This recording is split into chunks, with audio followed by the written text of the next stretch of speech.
Thank you very much and good afternoon, and thank you, Estonia, for hosting us today. It was important to come here because while we're often focused on Ukraine, we shouldn't forget that countries like the countries in the Baltics are right on the front line of Russia, who may or may not seek to put pressure on those neighbors. And as you stand here in this hangar, you have Danish tanks, you have French military serving here, you have British and Estonian doing the other part of the job, which is reassurance on the borders and boundaries of NATO, that we are determined to defend ourselves as well as support Ukraine. When President Putin started the invasion on the 24th of February, he made a number of assumptions. The first one being that Ukrainians would not fight. The second one being that his superior military, as he thought about it, would quickly crush any resistance, and by now, in fact within 3 weeks, he would be pretty much in control of Ukraine. And finally, he banked on the fact that he thought the international community was fickle, that it wouldn't stick together, that we wouldn't see it through, and indeed by now we'd have all got bored and been bullied by high energy prices. Well, none of those have turned out to be true.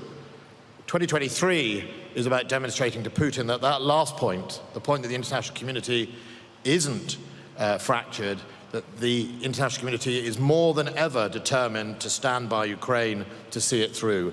You know, we are here today and we'll be here tomorrow in Ramstein in the United States, hosted a Ramstein conference with many more of our both NATO partners but also other non-NATO nations, to make it very clear to President Putin that we will continue to donate, continue to train and continue to stand by Ukraine. Because if President Putin is banking on us getting bored this year, he's wrong.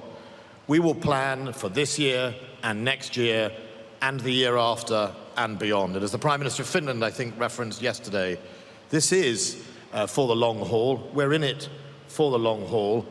But in 2023, it's time to turn the momentum that the Ukrainians have achieved in pushing back Russia into gains and making sure that Russia understands that the purpose now is to push them back out of Ukraine and to restore Ukraine's sovereignty, which is their right under international law. It's their right in being able to defend themselves, and it's also in their right because it is the same rights we all enjoy as free members of Europe to hold up to human rights and international standards. The United Kingdom has unlocked a number of packages in the last year.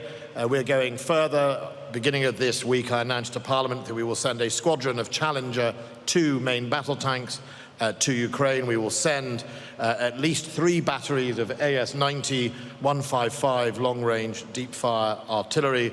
We will send a number of armoured vehicles, including I think it's the Bulldog, which is a variant of the old 432 armoured personnel carrier, thousands of rounds of ammunition, and today I can say we're also going to send another 600 Brimstone missiles into theatre, which will be incredibly important in helping Ukraine dominate the battlefield.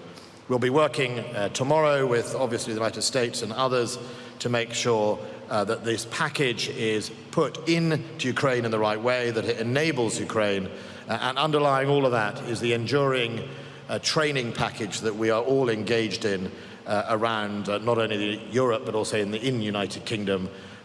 We've just started, as of this week, another round of training, basic training in Ukrainians. Britain's aim is to train at least 20,000. There may be more training, and we are helped by that from everyone from Lithuania, Denmark, Sweden, Finland, Australia, New Zealand, I'm just trying to run it, Estonia here, and the Dutch as well. So we've got a significant number of nations helping out, and we're going to carry on. So if the message from this is one thing, it's we're not going anywhere, Mr Putin. We're here for the long haul. We're standing by Ukraine. You need to recalculate. You need to make a change.